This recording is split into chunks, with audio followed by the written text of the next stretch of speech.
You know, inside any big company, there's this whole world of checks and balances that most of us never even think about. It's all designed to keep the ship sailing straight. But it begs the question, who's checking the checkers? Well, that's where this really fascinating and often misunderstood group comes in: internal audit. I mean, think about that for a second. What protects a company from itself? With all the pressure, the competing goals, and just plain old human error, what's the internal safeguard that makes sure the organization is doing what it's supposed to, ethically and effectively? The answer? Its own secret guardian. All right, so let's just dive right in. When I say the word audit, I bet you're picturing some quiet person in a back office, just drowning in spreadsheets, right? The classic bean counter. But the reality, it's way more strategic, way more dynamic. This isn't about just catching mistakes after they happen. It's really about building a stronger company from the inside. Okay, let's look at the official definition, because a couple of words here are absolutely crucial. First, independent and objective. That means they're designed to be separate from the internal politics and bias. And notice it says assurance and advisory. So they're not just looking backwards to say, yep, that was wrong. They're also looking forward, advising on how to make things better. And that's really the whole point. It's about creating value. Internal audit gives the top leadership four really important things: assurance that the controls are actually working, advice on how to improve, insight into what's really going on, and even some foresight to help spot risks that are coming down the pipeline.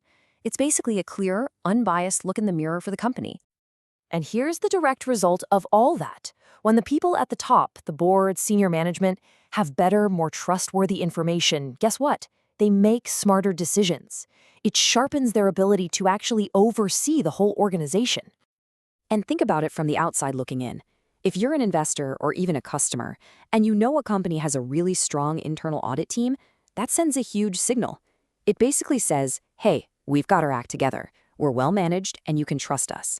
That kind of credibility can be worth its weight in gold. And you know, there's even a bigger picture here. By making sure companies are following the rules and managing their risks well, internal audit is actually playing a small part in protecting all of us. It helps keep the whole economic system a little more stable and a little more honest. So, a function this important can't just show up and declare itself the company's guardian, right? It needs real authority.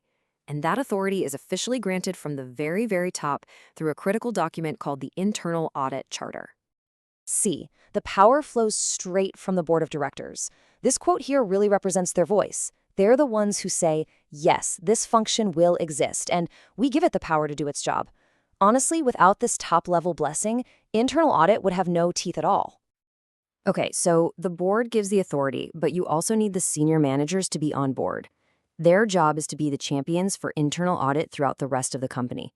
They're the ones who make sure that when an auditor asks for something, they get it.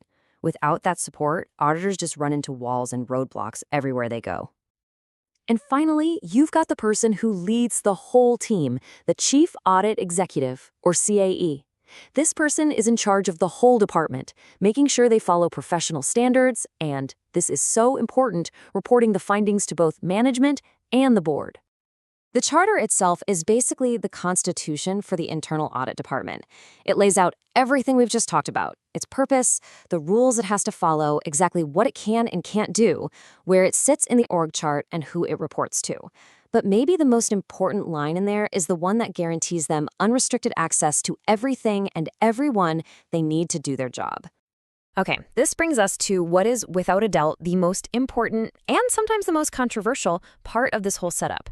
For any of this to work, one thing has to be protected at all costs: independence. And this is where things can get tricky. So what do we mean by independence? Well, here's the official definition. But really, it's just about being free from any situation that could make it hard for the audit team to do its job honestly. It's the freedom to report the good, the bad, and the ugly without any pressure to change the story. So how do you actually protect that independence? The secret sauce is this really clever dual reporting structure. For day-to-day stuff like budgets or vacation time, the chief audit executive reports to senior management. But, and this is the game changer, they report functionally straight to the board. That direct line to the top is their ultimate protection. It means they can go over management's head if they have to without fearing for their job. And this slide just makes the stakes completely clear. On the left, You've got an effective audit team with that direct line to the board and all the access and money it needs. But on the right, well, that's what an impaired team looks like. Management is limiting what they can look at, they're cutting the budget, or even pressuring them to soften their findings. The difference is truly night and day. All right, so we know internal audit is this independent guardian, but it doesn't just exist in a bubble. It's actually part of a bigger system for managing risk. And the easiest way to picture this is something called the 3 lines model. It shows how everyone has a part to play. So the first line, that's everybody on the front lines, the managers and their teams who are actually doing the work day in and day out. Think about a sales team. It's their job to manage the risk of, say, promising a customer something the company can't deliver. They are the first and primary owners of that risk. Now, the second line is made up of teams that help the first line. So, sticking with our sales team example, the legal department would be a second line function. They give the sales team approved contracts and guidelines to follow. Their job is to provide that expertise and oversight to help the front lines manage risk properly. And this is where our internal audit team comes in. They are the third and final line, and their job is to provide that independent check on the entire system. They audit both the first line and the second line to make sure everything is working the way it's supposed to. They report back to the board and say, yes, our risk management is solid. This model really pulls it all together. You can see the governing body at the top delegating to management, your first and second lines. And then you see internal audit, the third line, providing that independent assurance right back up to the top. Those arrows show a constant flow of communication and accountability, all working together to protect and create value. So, after all of that structure, all of those rules, what is the real payoff? Why does having this internal guardian actually matter for a company's success? Well, it all comes down to this. A strong internal audit function just helps the company do what it's set out to do.